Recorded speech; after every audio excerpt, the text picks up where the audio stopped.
माननीय सदस्य श्री उमेदराम बेनीवाल जी, महोदय, आपने मुझे राष्ट्रपति जी महोदया के अभिभाषण पर बोलने का अवसर प्रदान किया। मैं आपका हृदय से आभार व्यक्त करता हूं। साथ ही हमारे नेता LOP राहुल जी का भी धन्यवाद देना चाहूँगा कि मुझे देश की जनता और थार की जनता से जुड़े महत्वपूर्ण मुद्दों पर अपना विषय रखने का आपने मौका दिया। राष्ट्रपति महोदया के अभिभाषण से सरकार की नीतियों, उपलब्धियों, योजनाओं का उल्लेख किया गया, जो लोकतंत्र की एक महत्वपूर्ण परंपरा है। लेकिन आवश्यक है कि हम इस अभिभाषण की गहराइयों से समीक्षा करें और देखें कि इसमें कितनी वास्तविकता है और कितना खोखलापन है। इस अभिभाषण के अंदर दलितों और महिलाओं की बात की गई, लेकिन आज देश के अंदर जिस प्रकार दलितों के ऊपर अत्याचार बढ़ रहे हैं, वो वास्तव में चिंता का विषय है। हाल ही में मेरे संसदीय क्षेत्र के बलोत्रा शहर के अंदर दिन दहाड़े एक दलित युवक विष्णाराम की हत्या दिन दहाड़े चाकुओं से गोद कर दी गई और 2 महीने बीतने के बाद भी नामजद अपराधी अभी पुलिस की गिरफ्त से बाहर है। ये बहुत ही बड़ी चिंता का विषय है। अभिभाषण में देश की वास्तविक समस्याओं, महंगाई, बेरोजगारी, असमानता, कृषि संकट, किसान आंदोलन, भ्रष्टाचार और मणिपुर हिंसा और महिलाओं की सुरक्षा, न्यायपालिका की स्वतंत्रता, इन पर कोई ठोस चर्चा नहीं की। इससे दिखता है कि सरकार इन मुद्दों को लेकर अपना ध्यान भटकाना चाहती है। मैं किसानों की बात करूंगा। भारत एक कृषि प्रधान देश है और देश की 75% से ज्यादा आबादी ग्रामीण क्षेत्रों में रहती है और कृषि के ऊपर निर्भर है। हाल ही में देश के अन्नदाता की हालत बहुत खराब है।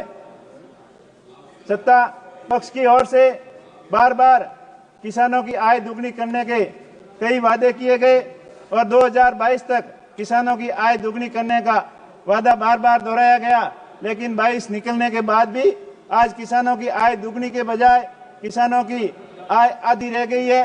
किसान बहुत ही संकट में है। सिंचाई का पानी किसानों को समय पर नहीं मिलता, बिजली समय पर नहीं मिलती।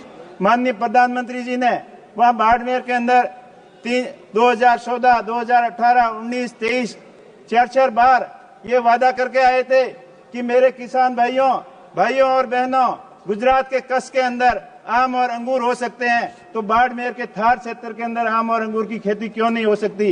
हो सकती थी, लेकिन आपकी नीति सही नहीं थी। आपने किसानों को सपना दिखाया कि माही बांध की कैपेसिटी बढ़ाकर आपके क्षेत्र के अंदर नहर लाएंगे, पीने के पानी की व्यवस्था पूरी करेंगे, लेकिन वो खाली सपने ही रह गए। आज भी किसान पानी के लिए परेशान है, बिजली के लिए परेशान है, पूरी संकट के अंदर है किसान।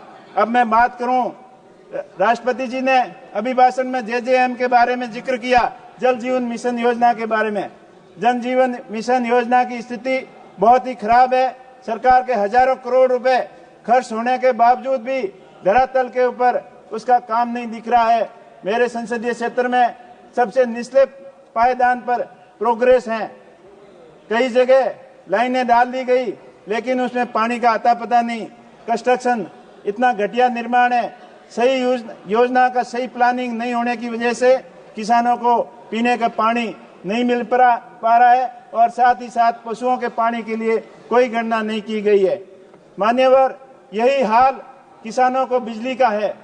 आज देश के 75 साल बाद में, आजादी के 75 साल बाद लाखों घर देश के अंदर आज भी अंधेरे के अंदर अपना जीवन यापन कर पा रहे हैं। मेरे संसदीय क्षेत्र में 70,000 से अधिक लोग आज भी अंधेरे के अंदर जी रहे हैं। मेरा सरकार से मांग है कि अंधेरे के अंदर जीवन यापन करने वाले लोगों को बिजली के कनेक्शन मुहैया करवाए और RDSS स्कीम के अंतर्गत बिजली तंत्र को मजबूत किया जाए, ताकि आने वाले समय में बिजली संकट से मुक्ति मिल सके। साथ ही साथ मेरे क्षेत्र की कुछ महत्वपूर्ण परियोजना के बारे में मैं बताना चाहूँगा कि रेलवे नेटवर्क के बारे में राष्ट्रपति जी के अभिभाषण में विस्तार से चर्चा की गई, लेकिन हमारे क्षेत्र के अंदर रेलवे नेटवर्क का बहुत ही कम विस्तार हुआ है। लंबे समय से मांग थी कि जैसलमेर, बाड़मेर, भाबर रेलवे परियोजना को लागू करना, और उसकी कई बार मांग होने के बाद सर्वे भी हुए, लेकिन उसको दुर्भाग्य की बात है कि अनार्थिक बताकर उसको रोक दिया गया। तो मेरा सरकार के माध्यम से मांग है कि इस महत्वपूर्ण परियोजना के बारे में विचार किया जाए, और साथ ही साथ बाकासर के अंदर ड्राई पोर्ट बनाकर राजस्थान के अंदर जो इंपोर्ट एक्सपोर्ट को बढ़ावा देने के अंदर सहायता दी जाए। इसी के साथ साथ क्षेत्र के कई महत्वपूर्ण मुद्दे हैं, उसके बारे में मैं आपका 1 मिनट के अंदर आपको ध्यान आकर्षित कराना चाहूंगा कि उड़ान योजना के अंतर्गत बाड़मेर के हवाई अड्डे को जोड़ा गया, लेकिन कई साल बीतने के बाद भी अभी वहां पर धरातल पे कोई काम नहीं हुआ।